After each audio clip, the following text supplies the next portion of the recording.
قل انما ادعو ربی ولا اشرک به احدا۔ اے نبی کہو کہ میں تو اپنے رب کو پکارتا ہوں اور اس کے ساتھ کسی کو شریک نہیں کرتا۔ یعنی خدا کو پکارنا تو کوئی قابل اعتراض کام نہیں ہے جس پر لوگوں کو اس قدر غصہ آئے۔ البتہ بری بات اگر ہے تو یہ کہ کوئی شخص خدا کے ساتھ کسی اور کو خدائی میں شریک ٹھہرائے، اور یہ کام میں نہیں کرتا بلکہ وہ لوگ کرتے ہیں جو خدا کا نام سن کر مجھ پر ٹوٹے پڑ رہے ہیں۔ قل انی لا املک لکم ضرا ولا رشدا قل انی لن یجیرنی من اللہ احد ولن اجد من دونه ملتحدا الا بلاغا من اللہ ورسالاته ومن يعص الله ورسوله فإن له نار جهنم خالدين فيها أبدا۔ کہو میں تم لوگوں کے لیے نہ کسی نقصان کا اختیار رکھتا ہوں نہ کسی بھلائی کا۔ کہو مجھے اللہ کی گرفت سے کوئی نہیں بچا سکتا اور نہ میں اس کے دامن کے سوا کوئی جائے پناہ پا سکتا ہوں۔ میرا کام اس کے سوا کچھ نہیں ہے کہ اللہ کی بات اور اس کے پیغامات پہنچا دوں۔ اب جو بھی اللہ اور اس کے رسول کی بات نہ مانے گا اس کے لیے جہنم کی آگ ہے اور ایسے لوگ اس میں ہمیشہ رہیں گے۔ اس کے پیغامات پہنچا دوں، یعنی میرا یہ دعویٰ ہرگز نہیں ہے کہ خدا کی خدائی میں میرا کوئی دخل ہے یا لوگوں کی قسمتیں بنانے اور بگاڑنے کا کوئی اختیار مجھے حاصل ہے۔ میں تو صرف ایک رسول ہوں اور جو خدمت میرے سپرد کی گئی ہے وہ اس سے زیادہ کچھ نہیں ہے کہ اللہ تعالیٰ کے پیغامات تمہیں پہنچا دوں۔ باقی رہے خدائی کے اختیارات تو وہ سارے کے سارے اللہ ہی کے ہاتھ میں ہیں۔ کسی دوسرے کو نفع یا نقصان پہنچانا تو درکنار، مجھے تو خود اپنے نفع و نقصان کا اختیار بھی حاصل نہیں۔ اللہ کی نافرمانی کروں تو اس کی پکڑ سے بچ کر کہیں پناہ نہیں لے سکتا، اور اللہ کے دامن کے سوا کوئی ملجا و ماوا میرے لیے نہیں ہے۔ اس میں ہمیشہ رہیں گے۔ اس کا یہ مطلب نہیں ہے کہ ہر گناہ اور معصیت کی سزا ابدی جہنم ہے، بلکہ جس سلسلہ کلام میں یہ بات فرمائی گئی ہے اس کے لحاظ سے آیت کا مطلب یہ ہے کہ اللہ اور اس کے رسول کی طرف سے توحید کی جو دعوت دی گئی ہے اس کو جو شخص نہ مانے اور شرک سے باز نہ آئے اس کے لیے ابدی جہنم کی سزا ہے۔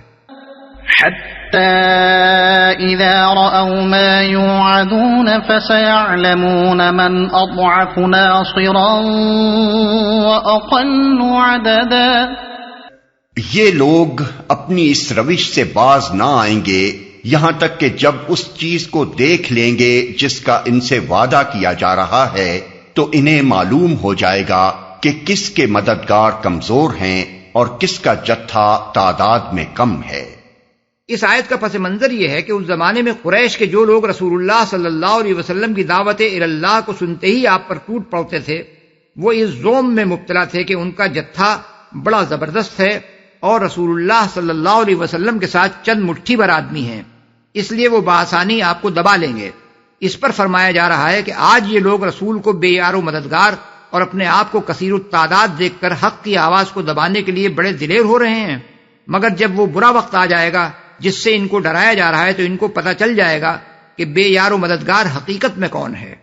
قل ان ادری اقریب ما توعدون ام یجعل له ربی امدا۔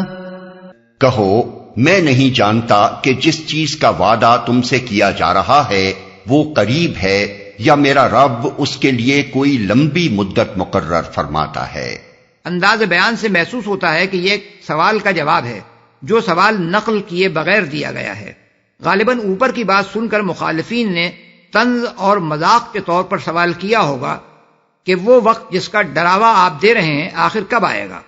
اس کے جواب میں رسول اللہ صلی اللہ علیہ وسلم کو حکم دیا گیا کہ ان لوگوں سے کہو اس وقت کا آنا تو یقینی ہے مگر اس کے آنے کی تاریخ مجھے نہیں بتائی گئی۔ یہ بات اللہ تعالیٰ ہی کو معلوم ہے کہ آیا وہ جلدی آنے والا ہے یا اس کے لیے ایک طویل مدت مقرر کی گئی ہے۔ عالم الغیب فلا یظہر علی غیبہ احدا إلا من ارتضى من رسول فإنه يسلك من بين يديه ومن خلفه رصدا ليعلم أن قد أبلغوا رسالات ربهم وأحاط بما لديهم وأحصى كل شيء عددا۔ وہ عالم الغیب ہے، اپنے غیب پر کسی کو مطلع نہیں کرتا سوائے اس رسول کے جسے اس نے غیب کا کوئی علم دینے کے لیے پسند کر لیا ہو، تو اس کے آگے اور پیچھے وہ محافظ لگا دیتا ہے تاکہ وہ جان لے کہ انہوں نے اپنے رب کے پیغامات پہنچا دیے اور وہ ان کے پورے ماحول کا احاطہ کیے ہوئے ہے اور ایک ایک چیز کو اس نے گن رکھا ہے، کسی کو مطلع نہیں کرتا۔ یعنی غیب کا پورا علم اللہ تعالیٰ کے لیے مخصوص ہے اور یہ مکمل علم غیب وہ کسی کو بھی نہیں دیتا پسند کر لیا ہو۔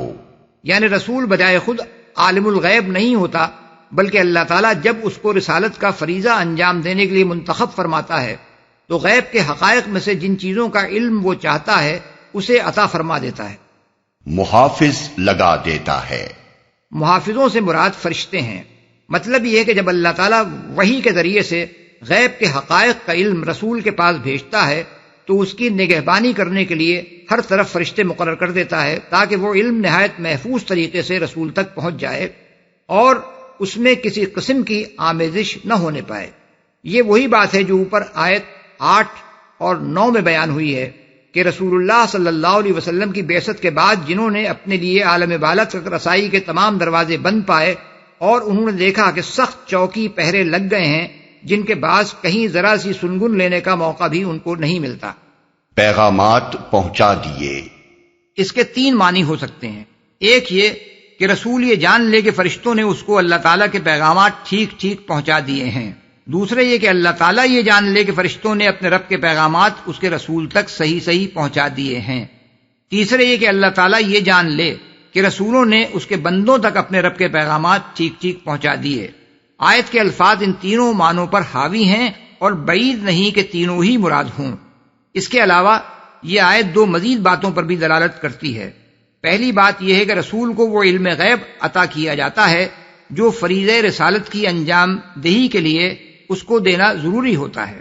دوسری بات یہ کہ جو فرشتے نگہبانی کے لیے مقرر کیے جاتے ہیں وہ صرف اسی بات کی نگہبانی نہیں کرتے کہ رسول تک وحی محفوظ طریقے سے پہنچ جائے، بلکہ اس بات کی نگہبانی بھی کرتے ہیں کہ رسول اپنے رب کے پیغامات اس کے بندوں تک بے کم و کاست پہنچا دے۔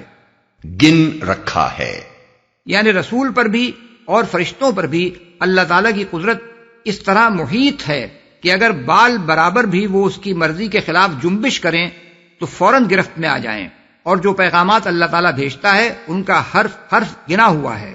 رسولوں اور فرشتوں کی یہ مجال نہیں ہے کہ ان میں ایک حرف کی کمی بیشی بھی کر سکیں۔